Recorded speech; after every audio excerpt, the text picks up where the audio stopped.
चलिए साहब, एक और माननीय फंस गए हैं और इनका नाम है शहनवाज हुसैन। पूर्व मंत्री रह चुके हैं, अभी हाल ही में बिहार सरकार में भी मंत्री रह चुके हैं, भारतीय जनता पार्टी के बड़े चेहरे हैं और आरोप कोई छोटा मोटा नहीं है।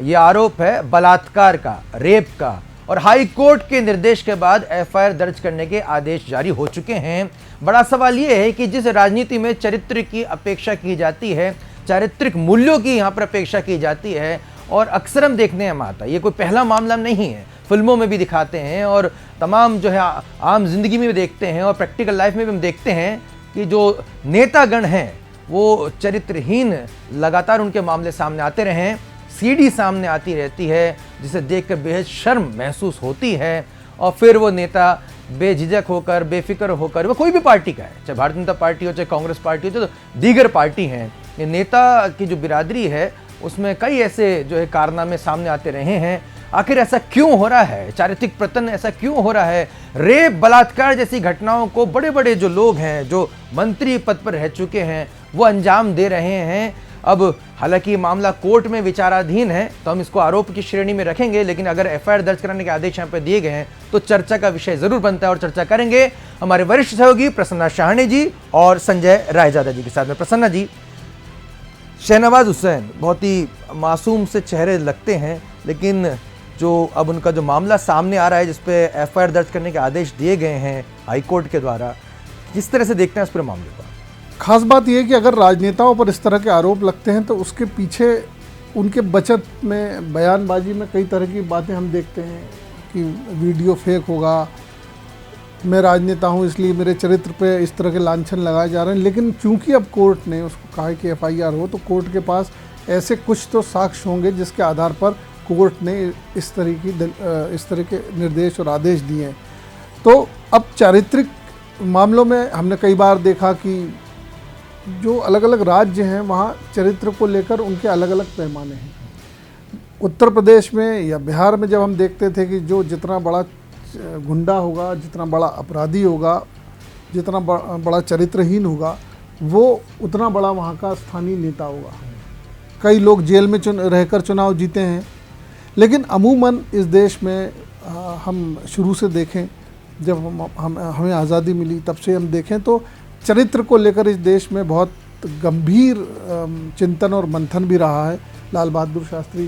को लेके आज भी नज़ीरें पेश होती हैं, तमाम बड़े नेताओं को लेके नज़ीरें हमने दी हैं। लेकिन ये जब अगर राजनीति में होने लगे तो ये लगता है कि ये राजनेता जो भी मौका मिलता है उसको भुनाने में पीछे नहीं है।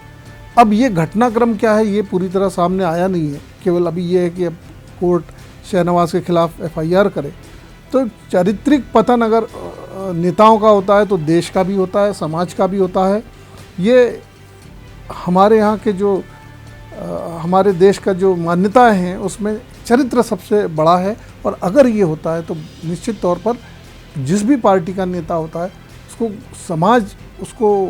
उस नज़रिए से देखता नहीं है और एक धारणाएं बनाने लगता है जो आगे जाके उस राजनीतिक दल को, समाज सेवी को। बिल्कुल संजय जी, लेकिन जब चरित्र की हम बात करते हैं तो हम ये भी नहीं कह सकते कि क्लासिफाई नहीं कर सकते कि साहब देखिए अभी के जो नेता हैं वो चरित्रहीन हो गए हैं, पहले के जो नेता थे वो उसको लेकर काफ़ी जो है सजग रहते थे, सतर्क रहते थे, क्योंकि सोशल मीडिया के इस दौर में, इंटरनेट मीडिया के इस दौर में हमें वो तस्वीरें भी मिल जाती हैं जहाँ पर नेहरू जी जो हैं देश के पहले प्रधानमंत्री, वो माउंटबेटन के साथ में, लेडी माउंटबेटन के साथ में सिगरेट पीते हुए दिखाई देते हैं। हमें वो तस्वीरें भी दिखती हैं जहाँ पर राजस्थान के जो नेता हैं वो उनकी सीडी आ जाती है, उसमें फिल्म बनती है भवरी देवी की। हम वो तस्वीरें भी देखते हैं जहाँ पर उत्तर प्रदेश के पूर्व मुख्यमंत्री एनडी तिवारी, उनके ऊपर भी जो है इल्ज़ाम लगते हैं कि साहब देखिए, और बाद में कोर्ट में प्रूव भी होते हैं कि साहब फलाने जो हैं वो उनके पुत्र हैं, इन्होंने गलत काम करके उनका जन्म हुआ था। तो ये एक इसकी फेरिस्त है, मतलब इसको, और अगर यही नहीं, हम ये भी नहीं कह सकते कि हमारे देश में ऐसा होता है। अगर हम अमेरिका की बात कर रहे हैं तो मोनिका लेविन्स्की और बिल क्लिंटन, उनका भी जो कि राष्ट्रपति रहे अमेरिका के। तो क्या आपको लगता है कि इसमें तो जैसे कहा जाता है ना कि एक खुद को एक सेल्फ जो है एक सिस्टम यहाँ पे डेवलप करने की ज़रूरत है तमाम राजनेता को, या जो भी लोग जो राजनीति में आ रहे हैं, कि भाई देखिए आपके जो सार्वजनिक जीवन है उसमें आपको इस तरह से शुचिता बरतनी चाहिए, क्योंकि लोग आपको रोल मॉडल मानते हैं, लोग आपको मसीहा मानते हैं, लोग सोचते हैं कि देखिए हमें कई समस्याओं से लोग निजात दिलाएंगे, और तब रक्षक ही जब भक्षक बने तो ये बड़ा कष्ट होता है देखकर। देखिए आशुतोष जी, जैसा आपने कहा कि राजनीति में चारित्रिक गिरावट की जो बात कर रहे हैं, ये आज की बात नहीं है, ये तो बहुत लंबे समय तो सारी दुनिया भर के सभी देशों में, कई देशों में इस तरह के मामले सामने आए हैं। भारत में भी समय समय पर इस तरह के मामले सामने आते रहे हैं, लेकिन सोशल मीडिया का ज़माना है, बहुत सारे लोगों की सीडी बनी, बहुत सारे बड़े बड़े नेताओं के क्लिपिंग सामने आए, बड़े बवाल हुए, और शायद यही मामला शहबाज के साथ भी है कि उनका चारित्रिक पतन कैसे हुआ, क्यों हुआ, कितना आरोप सही है, ये सब तो बात की बात है, कोर्ट तय करेगा इस पर। लेकिन जहाँ तक एक गिरावट की बात की जाए तो राजनीति में निश्चित रूप से गिरावट आई है। राजनेता को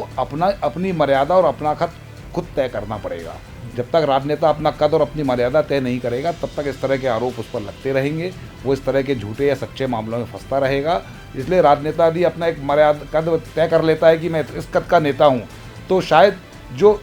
आरोप या तो सच्चे या झूठे, ये आरोप लगने से वो बच सकता है। और इस बात की कोशिश राजनेताओं को व्यक्तिगत रूप से करनी चाहिए कि उनकी एक मर्यादा, एक प्रतिष्ठा और एक आचरण का जो संदेश समाज में जाना चाहिए वो बना रहे। उनकी सभी जो जिस तरह से उनके कपड़े सफ़ेद रहते हैं, शायद उनका आचरण भी पूरी तरह सफ़ेद रहे, ताकि लोगों को एक नज़ीर बन सके, लोग उससे को सीख सकें। जिस तरह से जो आरोप शहनवाज के संग लगे हैं, निश्चित रूप से इससे भारतीय जनता पार्टी की छवि को नुकसान हो रहा है। उनके जो व्यक्तिगत स्तर पर उनका नुकसान है वो तो ठीक है, लेकिन एक पूरी पार्टी लपेटे में आ रही है कि इन पार्टी में इस तरह के नेता हैं, जबकि भारतीय जनता पार्टी ने ऊंचे मापदंड, ऊंचे आदर्श स्थापित करने वाले नेता भी उसमें बहुत सारी बड़ी संख्या में हैं। लेकिन एक व्यक्ति के पीछे पूरी पार्टी का बदनाम होना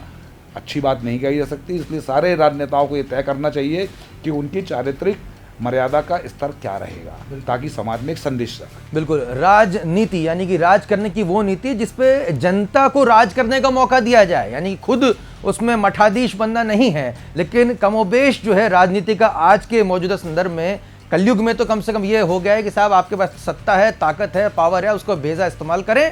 और इसी को इस्तेमाल करने की जो नीति होती है उसे राजनीति कहते हैं। जब तक इस राजनीति में संतोषी प्रवृत्ति नहीं आएगी, राज करने का मकसद जनता की वास्तविक सेवा नहीं होगा, सिर्फ पावर को अपने शक्ति को बस धारण करना ही नहीं होगा, शक्ति का सही संधारण करना भी होगा। इस विषय को लेकर जब तक समाज में भी इस पे चिंतन नहीं होगा, आप आम जनता भी उन लोगों को तब तक वोट ना दें कि साहब ये हमें फ्री में बांटते हैं, मीठी मीठी बातें करते हैं, लेकिन उनकी नज़र बहुत ही बुरी होती है। आप उसको दरकिनार ना करें, उसके चरित्र पर, उसके व्यवहार पर, उसके आचरण पर, इन सब पे अगर आप गौर करेंगे तो निश्चित तौर पर हमारे देश से तो कम से कम राजनीति में शुचिता की बात शुरू हो सकती है, सफाई की बात शुरू हो सकती है, और इसके लिए आप और हमें ही आगे आना होगा। आपको ये वीडियो कैसा लगा आप हमें ज़रूर कमेंट करके बताइएगा। अगर आपको इंडिया फर्स्ट अच्छा लगता है तो चैनल को ज़रूर लाइक और सब्सक्राइब करें और देखते रहें इंडिया फर्स्ट न्यूज़। नमस्कार।